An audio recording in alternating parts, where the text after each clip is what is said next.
He left her fighting cancer until a millionaire doctor showed up and changed everything. She was abandoned in her darkest battle. Then, against all odds, a stranger arrived with unimaginable power. What he did next stunned everyone around. If this story interested you, don't forget to subscribe to our channel and tell us which city you're watching us from. We continue. I promise that this will be the best story you will hear in your life. The diagnosis arrived on the same day Olivia's longest relationship shattered. After 23 years of marriage, the announcement of their divorce came with a coldness she never expected from David. Generic justifications about time, exhaustion, and freedom filled the space between them as he packed his essentials. The medical envelope remained sealed in her purse throughout the conversation. There was no room to discuss abnormal cells when you're being left behind. "I just need more, Liv," David said, his voice detached, as if he'd been rehearsing this speech for months. Perhaps he had. "I feel like I've been sleepwalking through life. I need to wake up before it's too late." Olivia sat motionless at their kitchen island, the same one where they'd shared countless morning coffees and midnight ice cream confessions. The granite felt unusually cold under her fingertips. She couldn't bring herself to mention the appointment she'd just come from, the concerned look in Dr. Miller's eyes, the follow-up tests already scheduled. "When did we stop being enough for each other?" she asked, her voice barely above a whisper.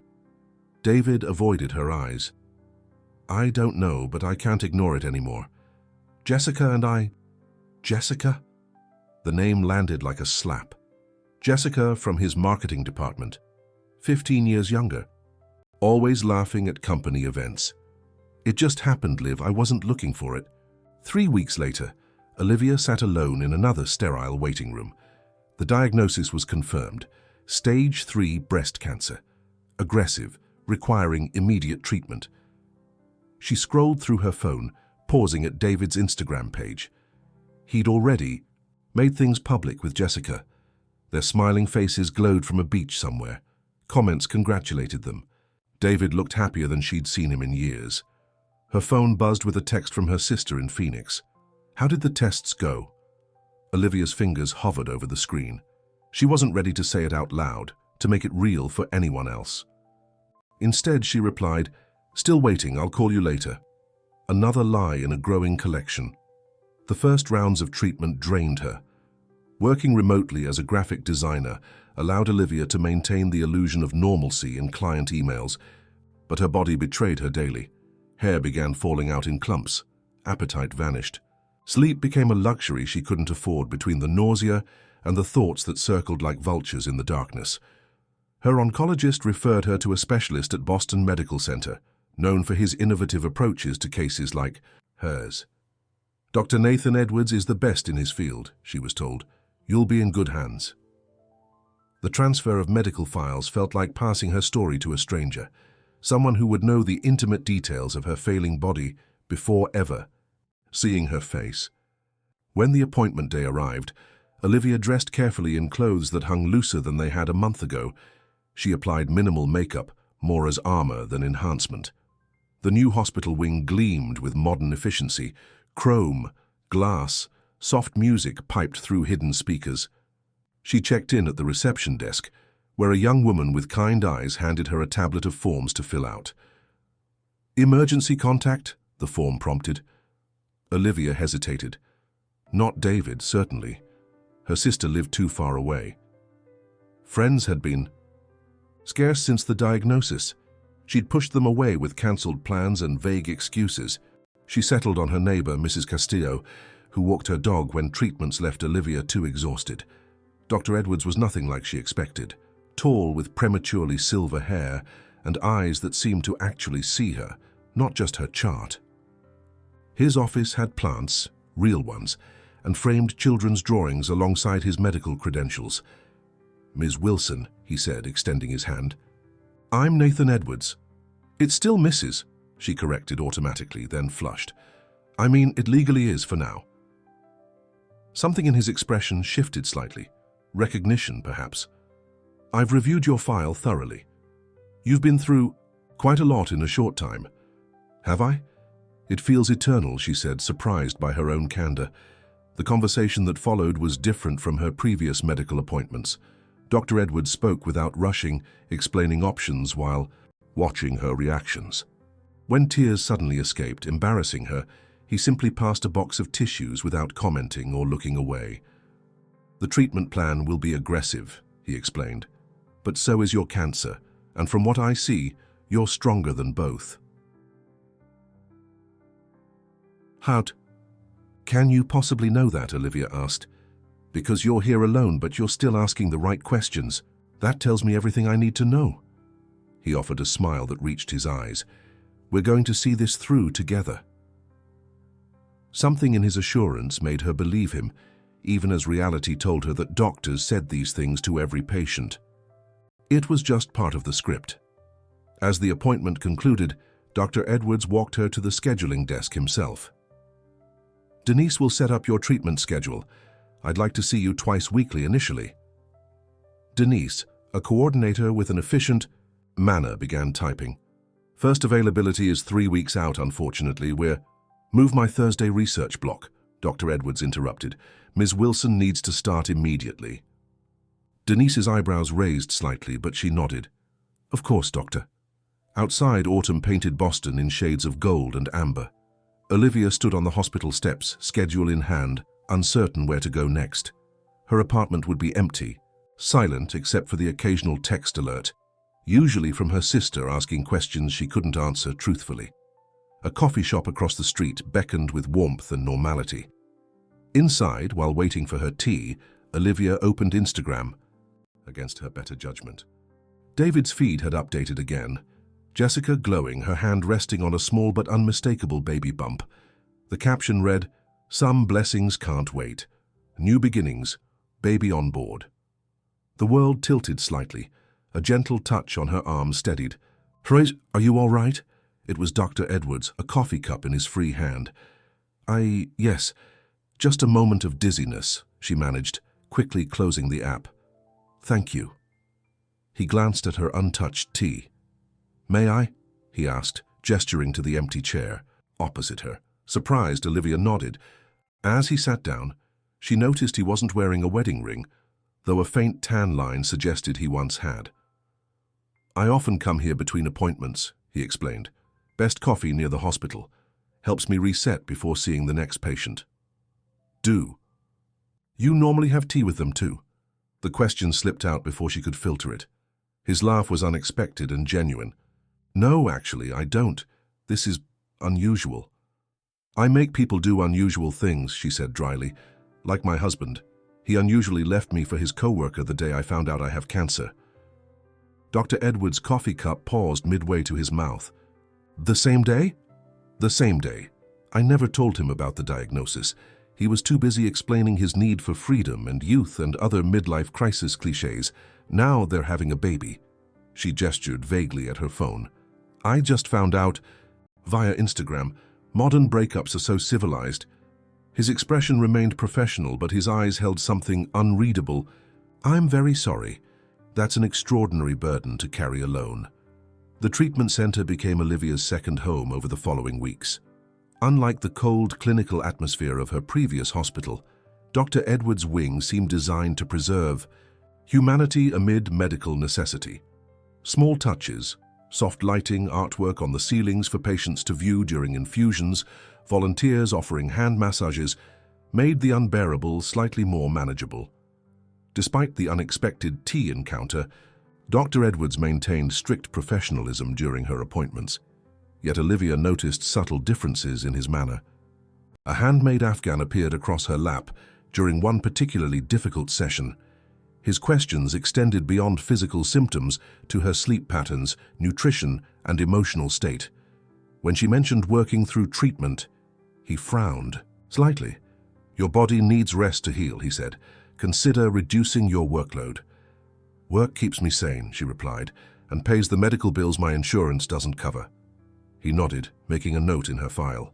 The next day, a social worker contacted her about a foundation that assisted cancer patients with financial concerns.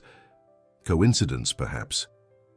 After her third week of treatment, Olivia sat in a private room awaiting Dr. Edwards' assessment of her latest scans. The door opened, but instead of the doctor, a young girl with dark curls and her father's eyes peered in. "Sorry," the child said, eyes widening. "I was looking for my dad's office." "Sophie," Dr. Edwards appeared behind her, placing gentle hands on her shoulders. "I told you to wait at the nurse's station. Miss Patty had to help someone," she explained, studying Olivia with undisguised curiosity. "Is she one of your special patients?" Olivia couldn't help smiling at the directness. "I'm Olivia," she offered. "I'm Sophie," the girl replied. "I'm 9 3/4. My dad is making me stay here after school because Mrs. Rodriguez cancelled today." Dr. Edwards looked apologetic. "My regular sitter had a family emergency. I'm sorry for the interruption, Ms. Wilson." "It's fine," Olivia assured him, struck by the tender way his expression softened when looking at his daughter. "I don't mind." Sophie brightened. "Can I stay then? I'll be super quiet." She mimed, zipping her lips. Before Dr. Edwards could respond, a nurse appeared at the door. "Doctor, they need you in room 4. Mr. Fernandez is having a reaction." "I'll be right there." He looked between Sophie and Olivia, clearly conflicted. "She can stay with me," Olivia offered, surprising herself, "if that's okay." Relief washed over his face. "Are you sure? It should only take a few minutes." After he left, Sophie settled into a chair, pulling out a sketch pad. "Are you really sick?" she asked, pencil poised. The question delivered without the hesitation adults adopted was refreshing. "Yes, but your dad is helping me get better." Sophie nodded sagely. "He's good at that, the getting better part." She began sketching, occasionally glancing up. "My mum didn't get better though, Dad tried really hard." Olivia's heart constricted. "I'm sorry about your mum." "It was a long time ago," Sophie said, with the particular gravity children use when repeating phrases they've heard from adults. "I was 5. I don't remember a lot, but I remember she liked to bake cookies with me." She tilted her head. "Do you like to bake?" "I do, actually," Olivia said. "I make excellent chocolate chip cookies." Sophie's face brightened. "Those are my favorite. Dad tries, but he always burns them. He says baking requires precision and patience, and he only has those things when he's working." Olivia laughed genuinely for what felt like the first time in months. Baking is a science. It needs exact measurements. "Like medicine," Sophie observed, returning to her drawing. By the time Dr. Edwards returned, Sophie was showing Olivia her sketchbook, filled with detailed drawings of people, places, and imagined creatures. One page showed a tall man with silver hair standing beside a little girl, both wearing superhero capes. "That's Dad and me fighting the invisible monsters," Sophie explained. "That's what he calls the diseases." Dr. Edwards looked embarrassed as he entered. "I hope she hasn't been talking your ear off." "Not at all," Olivia said. "She's been showing me her amazing artwork." "You have a very talented daughter, Doctor. Sophie, why don't you go finish your homework at Miss Patty's desk?" he suggested gently. "I need to talk to Ms. Wilson about her treatment." After Sophie left, he sat down, his professional demeanor returning. "Thank you for humoring her. Our babysitter situation has been complicated since my mother-in-law moved to Arizona." "She's delightful," Olivia said sincerely. "Reminds me of myself at that age, always drawing, always observing." His expression softened slightly. "You're an artist?" "Graphic designer," she corrected, "though I started as an illustrator before practicality won out." He nodded, then redirected to her test results, which showed the treatment was beginning to work, though slowly. As she prepared to leave, Dr. Edwards hesitated. "This is unorthodox, but Sophie was quite taken with you, and she mentioned something about cookies." He seemed uncharacteristically uncertain. "We're having a small gathering at our house this Saturday, just a few colleagues and their families. If you're feeling up to it, you'd be welcome to join us." Olivia blinked, surprised. "I don't want to intrude on your personal time." "It's not an intrusion. Sophie would be thrilled, and frankly," he paused, choosing his words carefully, "social. Connection is as important as medical intervention during cancer treatment. Studies show patients with strong support networks have better outcomes." "Is this your way of prescribing a social life, Dr. Edwards?" she asked, amused. Consider it part of your treatment plan, he replied with the hint of a smile. And please, outside of appointments, it's Nathan. Saturday arrived cold and bright. Olivia spent the morning baking chocolate chip cookies, surprised by her own nervousness. She hadn't been to a social gathering since before the diagnosis, before David left. Her reflection showed the physical toll of treatment, thinner face, the colorful scarf covering her thinning hair, but her eyes looked brighter than they had in months. Nathan lived in a brick townhouse in Beacon Hill, elegant but welcoming. Sophie answered the door before Olivia could knock, practically bouncing with excitement. "You came, and you brought cookies." She took Olivia's free hand, pulling her inside. "Dad, Olivia's here." The house smelled of coffee and cinnamon. Family photos lined the stairwell, Sophie as a baby, a younger Nathan, and a beautiful woman with Sophie's curls, who must have been his late wife. A few guests mingled in the living room, conversations pausing briefly as Sophie led Olivia through. Nathan emerged from the kitchen, an apron tied over his casual clothes, jeans and a soft-looking sweater that transformed him from doctor to simply a man in his home. "You made it," he said warmly. "And you brought cookies. You didn't have to do that." "Never arrive empty-handed," she replied. "That's what my grandmother taught me." "Wise woman," he said, taking the container. "Come meet everyone." The afternoon unfolded with unexpected ease. Nathan's colleagues were friendly without being intrusive. Sophie stayed close to Olivia, showing her books and toys, clearly delighted to have a captive audience. When Olivia mentioned her graphic design work, one of Nathan's friends, a hospital administrator, asked for her business card, mentioning potential freelance projects. Later, as guests began departing, Olivia found herself in the kitchen with Nathan, helping with dishes despite his protests. "This is the least I can do," she insisted. "I haven't enjoyed an afternoon like this in longer than I can remember." "Neither have I," he admitted, passing her a plate to dry. "Sophie hasn't connected with anyone like this since." "Since her mother," Olivia finished softly. He nodded, hands pausing in the soapy water. "It's been 4 years, but sometimes it feels like yesterday." "Grief isn't linear," she said. "Neither is healing." "You sound like my therapist," he said with a sad smile. "I've become well acquainted with both recently," she replied. "Different circumstances, but the process is similar." Their eyes met, and something unspoken passed between them, recognition of shared experience despite the different paths that led them there. For a moment, Olivia felt the warmth of connection she'd thought lost forever. Sophie burst into the kitchen, breaking the moment. "Dad, can Olivia come back next weekend? We can make more cookies and she can teach me how to draw people better." The weekly cookie baking sessions with Sophie became a lifeline for Olivia. Each Saturday afternoon, she would arrive at the brick townhouse with new ingredients and recipe ideas, greeted by Sophie's enthusiastic embrace. Nathan would hover nearby, sometimes joining them in the kitchen, other times catching up on medical journals while the scent of vanilla and chocolate filled the house. "You're using the wrong measuring cup," Olivia gently corrected Sophie one afternoon as they prepared snickerdoodles. "Baking is chemistry. Precision matters."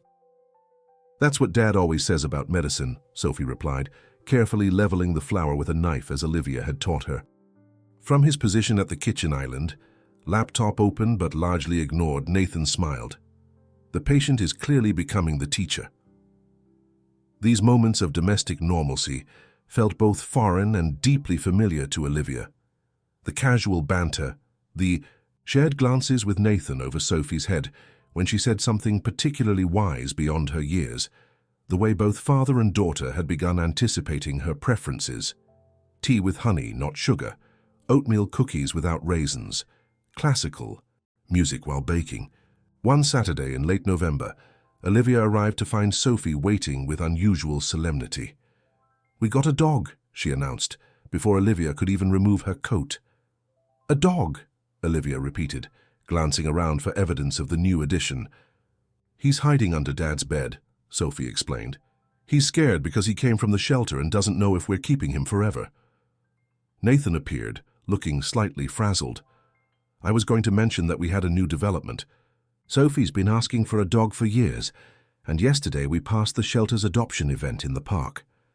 His name is Rusty because his fur is red, and he has one ear that flops and one that stands up, Sophie continued. Will you help me? Make him not scared anymore. The afternoon's baking plans were abandoned in favor of gentle dog coaxing. It took nearly an hour of patience, treats, and Sophie's soft singing before Rusty, a medium-sized mutt with soulful brown eyes, ventured out from under the bed. He just needs to know he's safe, Olivia said, demonstrating how to let the dog approach on his terms. Sometimes the hardest part of healing is learning to trust again. Nathan's gaze met hers over Sophie's head, and something unspoken passed between them, understanding that her words carried meanings beyond the nervous rescue dog. As December approached, Olivia's treatments continued, but with less debilitating side effects as her body adjusted.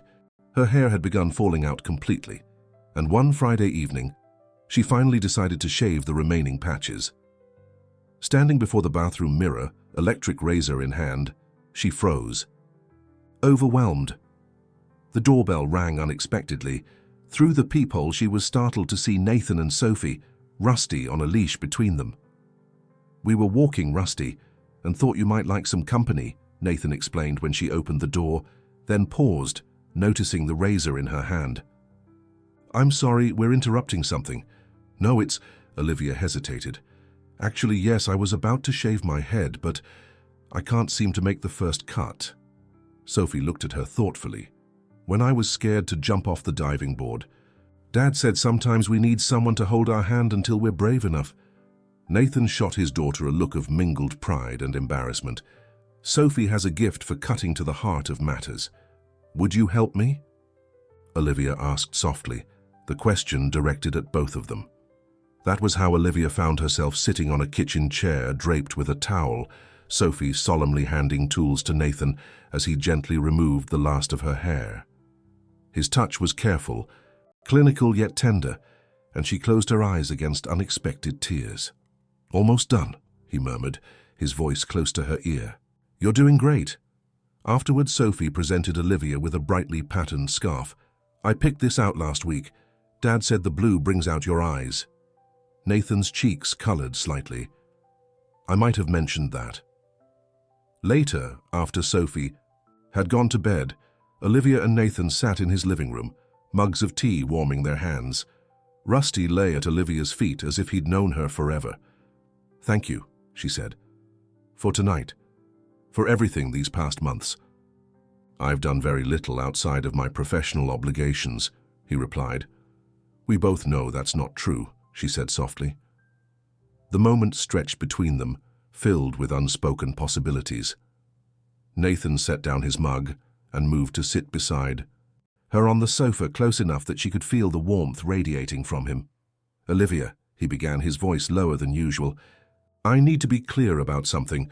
The boundaries between doctor and patient exist for important reasons. I understand, she said, heart sinking slightly. But, he continued, I've never been in a situation quite like this one. You're not just my patient. You've become important to Sophie and to me. He reached for her hand, his fingers gentle against hers. The touch was simple, yet it sent warmth spreading through her that had nothing to do with the tea or the fireplace. I don't know what happens next, he admitted. Your treatment is my primary concern. Your health comes first. But afterward, Olivia met his gaze. Afterward, she echoed, the word containing a promise neither was quite ready to define. The moment was interrupted by Rusty, who chose that instant to place his head heavily in Olivia's lap, looking up with soulful eyes that seemed to say he understood everything. During her next treatment session, Olivia was surprised when her regular nurse, Patty, mentioned the change she'd observed in Dr. Edwards. I've worked with him for 5 years, Patty said as she checked Olivia's vital signs. Since before he lost his wife, this is the first time I've seen him smile, really smile, in ages. Olivia felt her cheeks warm. We're just friends. Patty replied, clearly unconvinced. Well, whatever you're doing, keep it up. It's good to see him coming back to life. That evening, unable to sleep, Olivia opened her laptop and began typing. What started as a journal entry about her treatment evolved into something more: reflections on loss, unexpected connections, and finding strength in vulnerability.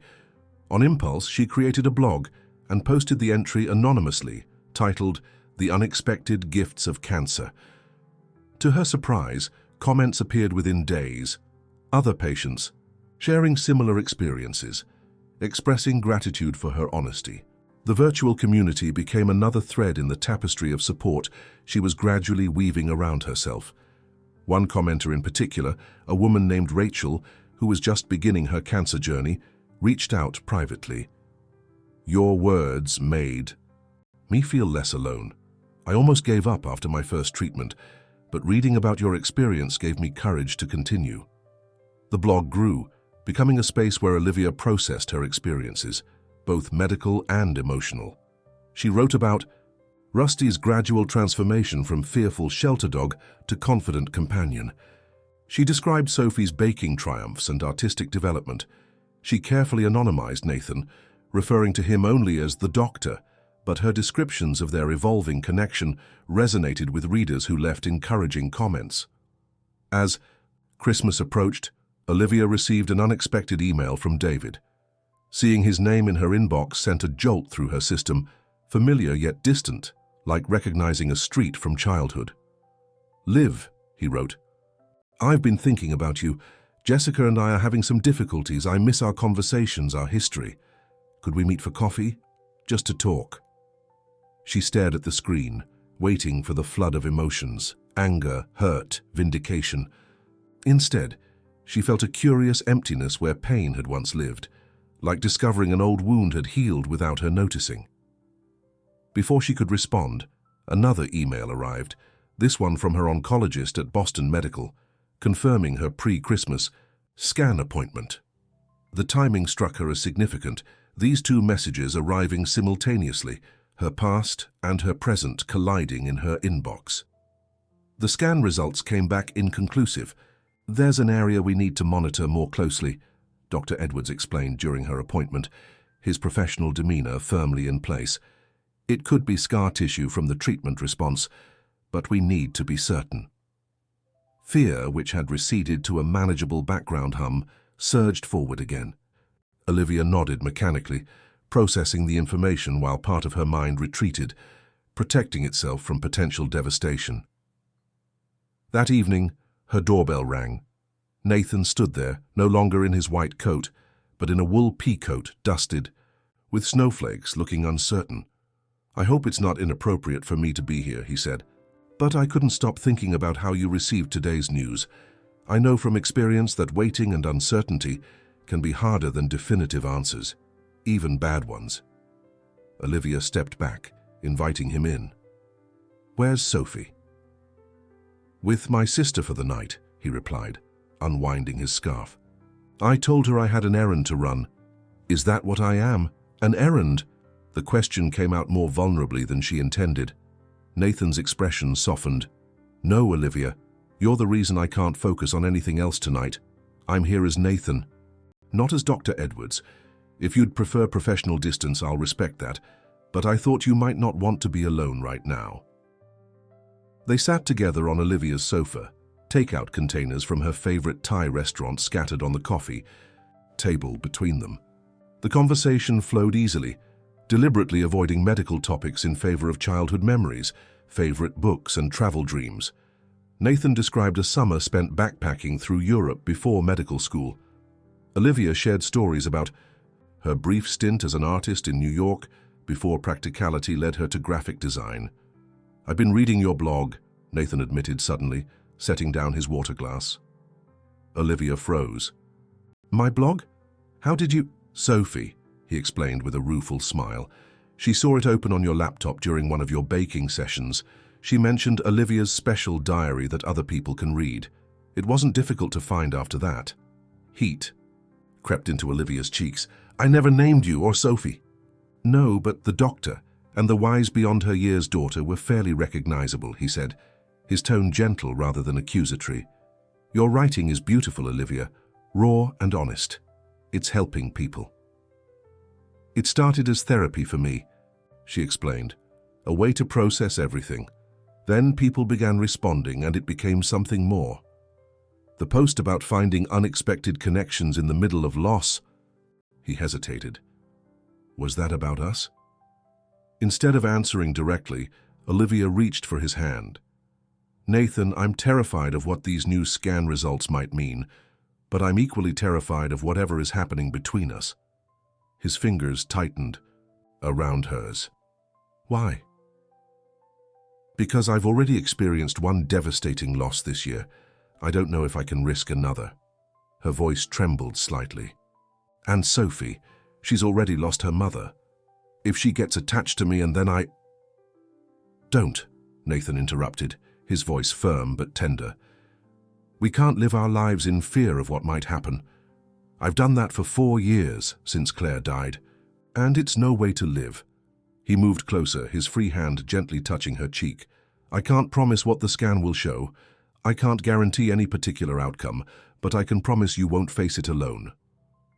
The kiss, when it finally came, felt both inevitable and surprising. Gentle at first, then deepening with shared understanding. When they pulled apart, Olivia felt tears on her cheeks, unsure if they were hers or his. Stay, she whispered, against his lips. Just to sleep, I don't want to be alone tonight. They lay together in her bed, fully clothed, his arm around her waist, her head tucked beneath his chin. For the first time since her diagnosis, Olivia slept through the night without waking. The additional tests were scheduled for the day before Christmas Eve. Nathan had arranged for another oncologist to oversee them, recusing himself due to personal involvement. As Olivia waited for the results, Sophie insisted she help decorate their Christmas tree. You have to be, there, she declared over the phone. I saved the star for you to put on top. The Edwards townhouse glowed with holiday warmth when Olivia arrived. Rusty greeted her with enthusiastic jumps, and Sophie pulled her toward the magnificent tree waiting for its final decorations. Dad got the biggest one they had, Sophie explained proudly. He said this Christmas needed to be extra special. Nathan emerged from the kitchen, wearing an apron dusted with flour. I attempted cookies, he admitted. They're slightly overcooked. Burned, Sophie corrected with a giggle, but it's okay because Olivia's here now. The evening unfolded in a bubble of tentative joy. They decorated the tree, Olivia and Sophie laughing as Nathan tangled himself in lights. They baked a fresh batch of cookies to replace the charred ones. They sang along to Christmas carols, Rusty howling in canine accompaniment. After Sophie went to bed, Nathan led Olivia to the sofa, where a small wrapped gift waited. It's not Christmas yet, she protested. Consider it an early present, he said. Open it. Inside the box lay a delicate silver pendant, a tiny paintbrush crossed with a medical caduceus. It reminded me of us, Nathan explained, the intersection of art and medicine, creativity and healing. Olivia's phone rang before she could respond, her oncologist's number. Her hands trembled as she answered, Nathan's steady presence beside her the only thing keeping her grounded.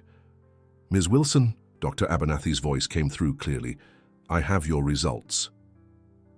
The world narrowed to that single moment. The phone, pressed to her ear, Nathan's hand in hers, the Christmas tree lights blurring through tears. The suspicious area was scar tissue, as we hoped, the doctor continued. All other indicators are showing excellent response to treatment. While we'll need to continue monitoring, I'm pleased to tell you you're in remission. Remission. The EE word echoed in her mind, too miraculous to immediately comprehend. Thank you, she managed to say. Merry Christmas? When she lowered the phone, Nathan was watching her face intently. Olivia? Remission, she whispered, the word still foreign on her tongue. It's scar tissue. I'm in remission. The relief that washed over his features was followed quickly by something else, a warmth, a certainty, a decision made. I love you, he said simply, the words falling into the space between them like the most natural thing in the world. I know it's complicated. I know there are 1,000 reasons why this shouldn't work, but I love you, and I don't want to waste any more time pretending otherwise. Olivia's response was interrupted by a small voice from the stairway. Does this mean Olivia will stay with us forever now? Sophie stood in her pajamas, clutching her stuffed rabbit, eyes wide with hope. Nathan looked at his daughter with a mixture of exasperation and tenderness. "Sophie Edwards, you should be asleep." "I heard talking," she explained, descending the stairs, "and you said the L word, Dad. You told me that's a very important word that shouldn't be used unless you really, really mean it." "I did say that," Nathan admitted, drawing Olivia close to his side. "And I really, really mean it." Olivia felt the weight of both their gazes, Nathan's loving, Sophie's hopeful. "I love you too," she said softly. "Both of you." Sophie's face lit up. "Does this mean you'll be my new mom?" "Sophie," Nathan looked mortified. "That's not, we haven't discussed—" "It's okay," Olivia soothed, reaching for Sophie's hand. "Sweetie, right now it means I'll be in your lives as much as possible. The rest we'll figure out together, okay?" The following afternoon, Olivia was finalizing a Christmas blog post when her doorbell rang. Opening it, she found David standing awkwardly on her porch, a gift bag in his hand. "Liv," he said, his familiar voice stirring memories but no pain. "You never answered my email. I thought I'd take a chance." "David," she replied evenly. "This is unexpected." He looked her over, noting the headscarf, the thinner frame, the pendant at her throat. "You look different." "I am different," she confirmed. "A lot has happened since you left." David shifted uncomfortably. "Jessica's staying with her sister. Things haven't been easy. The baby, the pressure. I've been thinking about us, about what we had. It was comfortable, reliable." "Comfortable and reliable," Olivia repeated. Such romantic words. His expression turned plaintive. "Can I come in just to talk?" Before she could answer, a car pulled up behind him. Nathan emerged, helping Sophie from the back seat. Rusty bounded up the walkway, circling excitedly around Olivia's legs. "Sorry we're early," Nathan called. "Sophie couldn't wait to show you her Christmas outfit." David turned, confusion evident, as Sophie ran up the steps, resplendent in a green velvet dress. "Olivia, do you like it? Dad said it matches my eyes." Rusty barked, jumping up to place his paws on Olivia's knees in greeting. Nathan followed more sedately, his expression questioning as he noticed David. "Hello," he said, extending his hand. "Nathan Edwards." "David Wilson," came the stiff reply. "Olivia's husband." "Ex-husband," Olivia corrected quietly. "Nathan, Sophie, this is David. He was just leaving." David's gaze traveled between them, recognition dawning. "Wait, is this? Are you two?" "Dad, can we show Olivia the surprise now?" Sophie interrupted, oblivious to the tension. Nathan hesitated, his eyes meeting Olivia's in silent communication. She nodded slightly. "David was just dropping off a gift," she explained to Sophie. "Why don't you and Rusty wait inside while we talk for a minute?" Once Sophie had disappeared indoors with the dog, Olivia turned to David. "I was diagnosed with cancer the day you left me," she said calmly. "I didn't tell you because you were already gone, physically and emotionally." David paled. "Cancer? My God, Liv, why didn't you say something?" "When should I have mentioned it? Between you explaining how stifled you felt in our marriage and introducing me to Jessica's Instagram?" She felt Nathan's steadying presence beside her. "It doesn't matter now. I'm in remission. I've rebuilt my life, a life with people who stayed when things got difficult." Nathan's arm slipped around her waist, a gesture of support that spoke volumes. David's eyes narrowed as he observed the intimacy. "So you replaced me with your doctor. Isn't that some kind of ethical violation?" Nathan stepped forward slightly.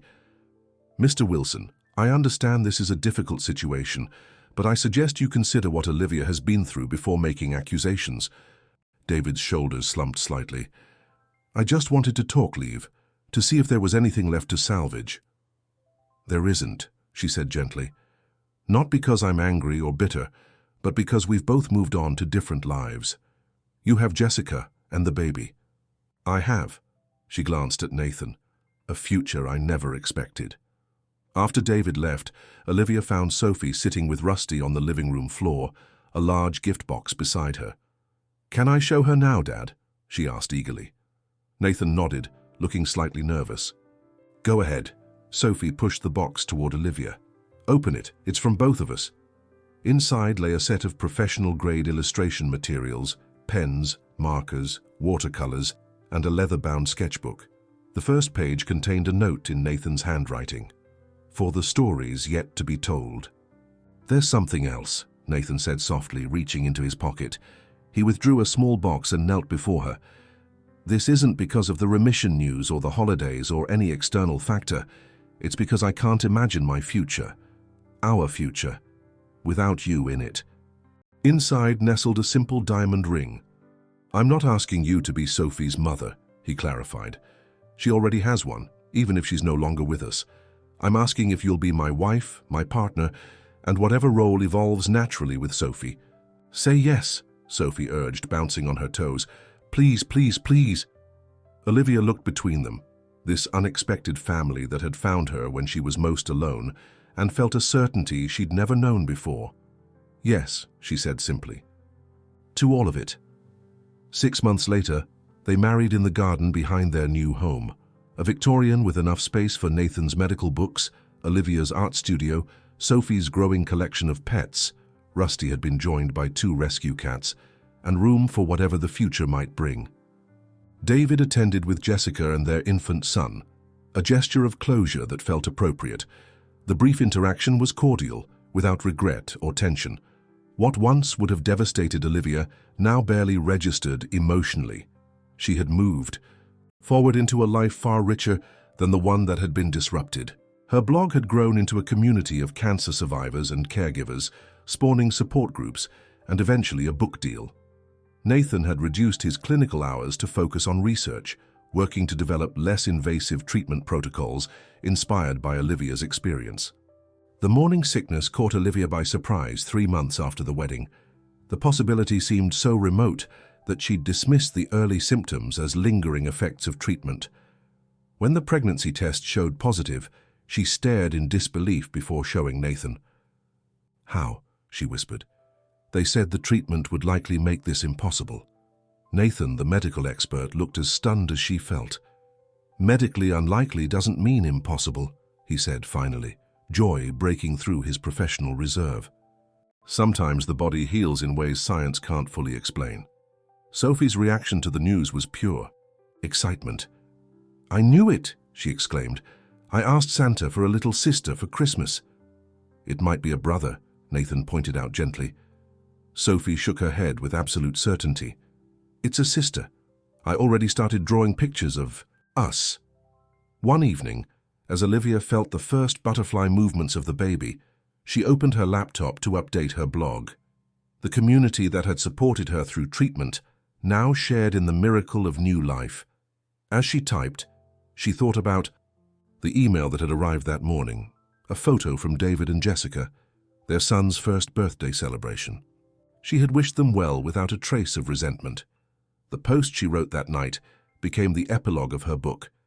The diagnosis and abandonment that once seemed like endings became the unexpected beginning of everything. The path through. Darkness led to a light brighter than I could have imagined. Sometimes the deepest wounds create space for the greatest healing, not just of the body, but of the heart. Dear listeners, we hope Olivia's journey from heartbreak to healing has touched your hearts. This story reminds us that our greatest challenges often lead to unexpected blessings. If you've been moved by this tale of second chances and new beginnings, please take a moment to like this video and subscribe to our channel. Every week we bring you powerful stories that explore the depths of human resilience and love's transformative power. Share your thoughts in the comments below. Have you experienced an unexpected blessing disguised as a setback? Your story might inspire others who are still finding their way through difficult times. Don't miss our next episode by turning on notifications. Until then, remember that sometimes what's